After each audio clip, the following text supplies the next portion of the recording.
Si tu as envie de voir en exclusivité les épisodes de Disgusting avant même qu'ils sortent sur YouTube, va sur patreon.com/luduc pour tout voir les épisodes avant tout le monde. Fait que voilà, sur ce, bonne écoute. Je suis full nerveux.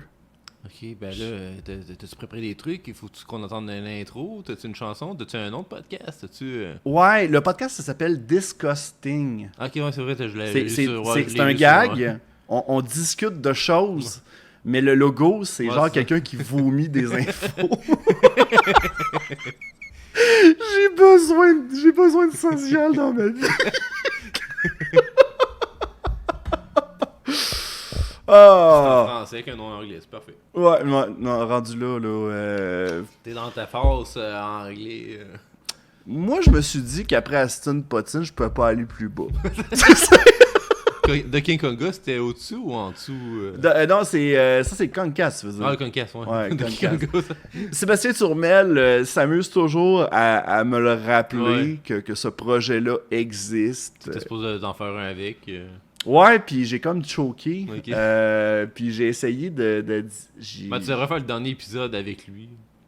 Juste pour clore. Ça vaudrait la peine que je ramène comme ce projet-là. Ouais, tu fais semblant que t'as fait tous les épisodes, puis là tu fais le dernier. Genre, hey, là on a enfin rendu au dernier. Vous rappelez-vous de l'épisode où Mike Ward est venu au Concast? Il nous a parlé de son meilleur épisode. T'inventes tout ce qui s'est passé entre les... On a rempli le Centre Bell, c'était malade.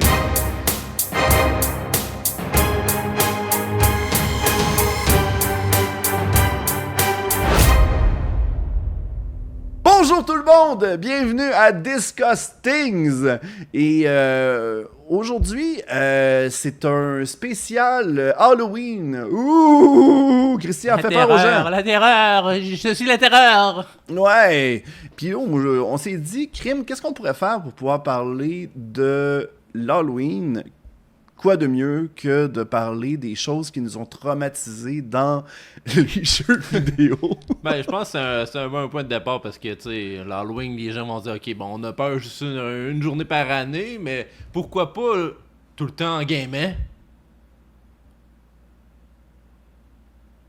Hein? T'as-tu peur que j'ai dit ça de même? C'était une belle transition, Christian. Ouais, J'étais hors de moi, là. Ouais, ben là, j'ai peut-être annoncé trop tôt le sujet.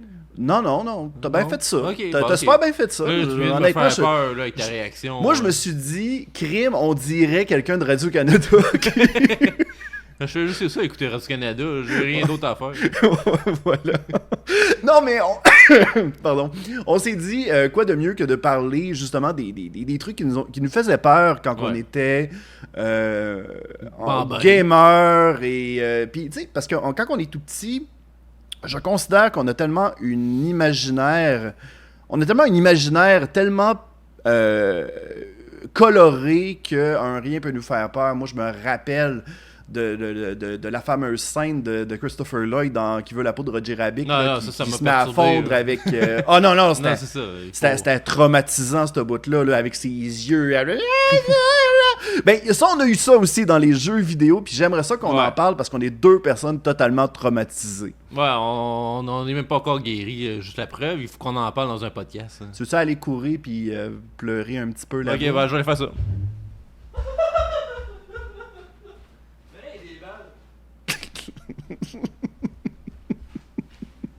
C'était la longueur du podcast, ça fait que c'est fait. Ah, my god, une chance que tu l'as fait. Hein. Ouais, je suis content. Ouais, le monde a une chance qu'il n'y a pas d'audio à ce podcast-là. Je suis game. On est game ici, c'est malade. C'est pour ça qu'on parle de jeu. Bon, hey, on y va directement. Moi, tout de suite, quand on parle de traumatisme, je pense qu'on parle tout de suite. La première chose qui m'a fait peur, c'était dans Mario Bros 2 avec les fameux masques. Ah ouais, les masques avec la clé. Ouais, exactement. Tu sais, je pense que c'est un facteur de stress parce que tu pouvais pas prédire totalement son parcours, puis tu bouges tout le temps parce qu'il arrivait sur la position où tu étais arrêté, fait que... Ouais, puis tu sais, il pognait en tête chercheuse un peu. C'est ça. Il fallait que tu t'assures de bouger parce que si, admettons, t'allais pas assez vite, ben tu te ramassais à manger le dégât. Je me rappelle d'un moment donné où il faut que tu creuses Faut que tu creuses comme les pyramides ou les... il est un peu plus loin aussi, là, mais tu creusais dans toute la pyramide, là, tu descends, puis là, tu as des ennemis qui peuvent être sur ta ligne. Puis tu calcules l'ennemi qui descendait, qui pouvait tomber sur toi. Fait que fallait pas que tu le creuses en ligne droite. Puis après ça, là, c'est ça, il y a un moment donné où tu as une cleave, en plus, il faut que tu remontes. Puis je pense, est-ce que c'est le masque qui faisait peur ou le stress associé à devoir gérer de ne pas rentrer en collision avec? Je sais pas, c'est une très très bonne question parce que si on se rattache à ça, il y avait aussi le soleil dans Mario Bros 3. Ouais, lui, il y avait des lunettes de soleil, ça faisait peur. Non, il y avait-tu des lunettes de soleil pour Je pense que oui. Non, je pense que c'est juste un petit visage fâché. Ouais, moi, ça me semble dans ma face, j'avais comme... Non, je me trompais avec la boîte de Raisin Bran, ça n'a aucun rapport. La boîte de Raisin Bran! Ça me faisait peur. J'ai-tu ça, moi? T'as-tu ça? Non, je pense que j'ai plus de Raisin Bran. Ah, bon. Mais j'ai jamais aimé les Raisin Bran. Ah non, à cause des raisins ou à cause en général, c'est des céréales avec une boîte mauve? Ça serait triste de dire la deuxième raison, là, ouais, mais... Si t'es daltonien, c'est peut-être même pas mauve pour toi. Merci de plugger que je suis daltonien, Christian, j'aime ça. Tu le plugues tout le temps. Oui, je sais. Mais non, moi j'ai jamais aimé les Raisin Bran parce que je trouvais que... Moi, je déteste manger du dur puis du mou ensemble. Ah, ok. Fait que toi, t'aimes pas ça, la pizza? Non, la pizza, j'aime ça. Mais toi, t'aimes quand pas ça, il est question les pâtes Alfredo? Non, Christian, c'est que... Hey, my God, c'est le premier épisode puis je suis brûlé, là. M'a piloté ça, ce podcast-là. Nice. Sinon, au niveau des traumatismes, toi, Christian, qu'est-ce que t'avais comme traumatisme dans les jeux vidéo? Ben là, t'en as nommé 2 au NES, mais moi, c'est au SNES, alors, alias Super Nintendo, je pense que c'est le Baby Bowser qui devient géant à la fin. Oh, oui, Yoshi's Island! On a dit c'est quoi la fin du jeu, mais... t'as comme le Baby Bowser qui se transforme, qui devient énorme, mais genre énorme, géant en background, puis se rapproche de plus en plus de toi en faisant lever la terre, puis là, il fuck la gravité. Là, j'ai dit fuck, c'est-tu correct dans ton podcast? Ça? Ben oui, c'est correct. Ok, il fuck la gravité, là t'as le sol qui te retombe dessus, il faut que tu l'évites, puis tu vois juste ses yeux, tu sais, c'est comme un ombre au noir, son visage fâché qui s'en vient vers toi. Ça je me rappelle, je pense... ce qui m'a traumatisé le plus, je pense, dans ma jeunesse, au niveau terme de jeux vidéo. Juste cette scène-là, puis je stressais. Quand t'arrives là la première fois, puis tu t'en attends pas, puis il faut que tu comprennes la mécanique de comment l'attaquer. Tout ça en même temps, j'étais mort, j'étais game over, puis ça m'a fauché. Puis je me rappelle qu'il y a une partie du jeu où il détruit comme des parties de la plateforme où tu dois dealer, puis plus tu avances dans le boss, plus ça devient petit. Fait que on est limité en espace aussi. Ouais. Moi, je me rappelle, parce que Yoshi's Island, j'ai souvent joué à ça avec ma mère, et on criait dans la maison. On était comme... Parce que l'ambiance était super réussie aussi. C'était l'image, la coloration... La musique aussi, c'est comme très aigu, comme d'un son d'orgue. Fait que je pense que Nintendo ont réussi très bien leur coup là-dessus. Ouais, non, côté ambiance, c'est super bon. Mais là, ça me surprend que on parle de Mario Bros parce que je sais que toi, t'es pas mal plus Zelda que moi. Ouais. Puis Zelda, c'est très réputé pour avoir des trucs qui marquent. Si, mettons, je te lance la balle, puis le truc qui t'a le plus traumatisé dans Zelda, c'était quoi? Je pense que c'est la première fois que j'ai joué à Majora's Mask puis que j'ai vu la lune. Tu sais que tu le sais pas que la lune est là. Mais avec sa face d'un. Je me rappelle avoir cliqué pour regarder autour de moi, puis là, en me levant vers le ciel, j'ai vu la lune. Puis tu sais, dans le temps, je comprenais pas l'anglais, puis les jeux étaient juste en anglais au Québec. Fait que tu sais, j'avais pas lu l'histoire. Je savais pas qu'il y avait la lune qui allait nous cracher dessus. À part peut-être dans l'intro. Elle crache pas dessus. Ouais, elle crachait comme un avion. Là. Elle va... Oh! Hey, Hyrule! Putain! Non, c'est Termina là, dans le jeu, c'est pas Hyrule. T'as pas suivi l'histoire, moi flipper à la table. Smash va nous voler le podcast. Ouais, c'est ce qui va arriver. Ouais. Mais ouais, c'est ça. La lune, quand je me rappelle le stress que j'ai ressenti quand j'ai vu la lune la première fois, puis je comprenais pas ce qui se passait à ce moment-là. Puis là, ben, j'ai découvert l'histoire, puis ça a avancé, puis là, j'ai appris à contrôler le temps. Mais c'est pas mal le point le plus perturbant au niveau de la série des Zelda. Sinon, ben, c'est sûr, il y a eu les classiques comme les zombies dans Ocarina of Time que... Il te sautait dessus. Ça, c'était quand t'étais adulte, je pense. Ah, il y a les deux. Parce que quand t'étais enfant, la première fois que tu les vois, c'était dans la tombe royale. On a lâché la mélodie du soleil. C'est ça. Puis en plus, c'est dans une salle où est-ce qu'il faut que tu passes très proche d'eux autres, sinon, tu tombes dans l'eau verte qui te fait perdre ta vie. Okay. Mais moi, j'aime mieux passer dans l'eau verte, même encore aujourd'hui. Fuck ça. Je suis en ligne droite, là.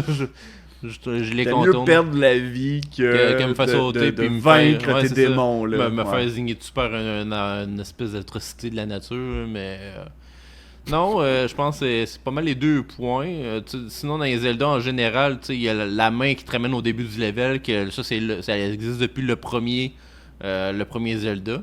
Mm-hmm. Dans Adventure of Link, le 2e au NES, il y a beaucoup de passages que je pense, je sais pas si c'est plus de la peur ou du stress, parce que les boss, tu sais, quand tu sais pas les battre, ils vont te faire crever direct.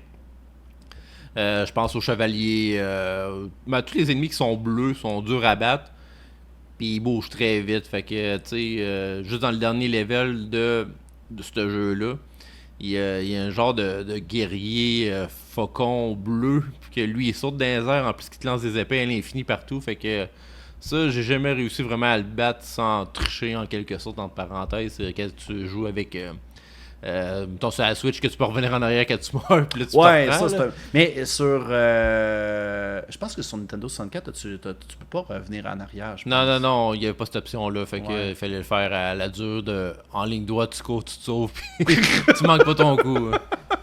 Ok. Mais ouais, là on irait pas mal dans les jeux de Nintendo, mais y a-tu d'autres jeux qui c'est sûr qu'il y a des jeux d'horreur de base que je pense qu'on va les éliminer. Mais oui, en effet, mais j'ai jamais été ben jeu d'horreur, puis je pense que qu'est-ce qui faisait le plus peur dans un jeu, c'était quand tu t'attendais pas à l'horreur. Comme par exemple, le meilleur exemple que j'ai, le monde va dire, tu parles de Banjo-Kazooie. Oui, je parle de Banjo-Kazooie, manger de la merde. C'est dans Clanker's Cavern, la première fois que tu vois Clanker, qui est le genre de gros sous-marin. Tu passes par le tuyau, tu le vois popper, tu vois sa face.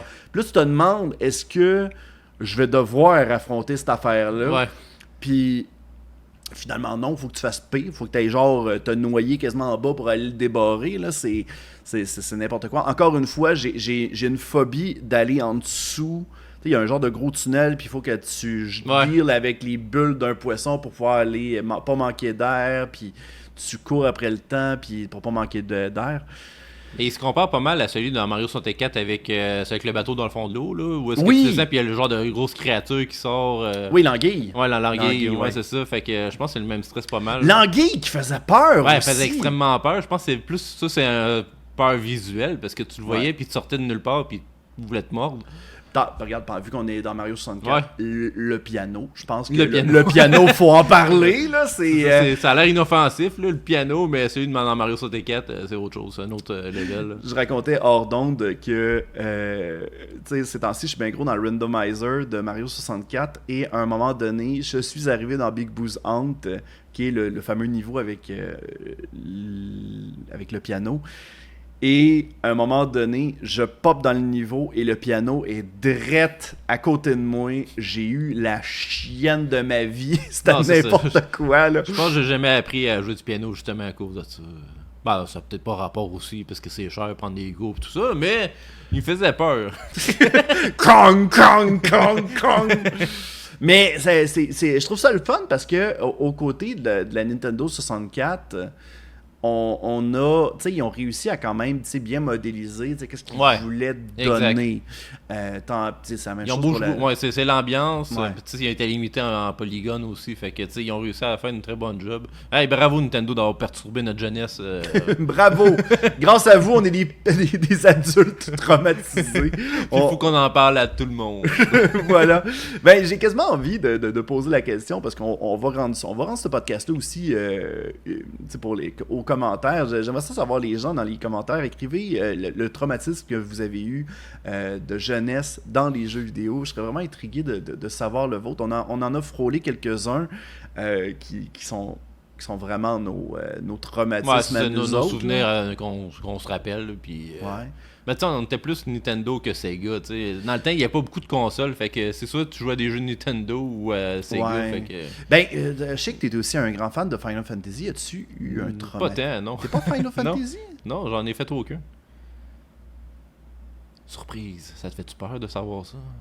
My God!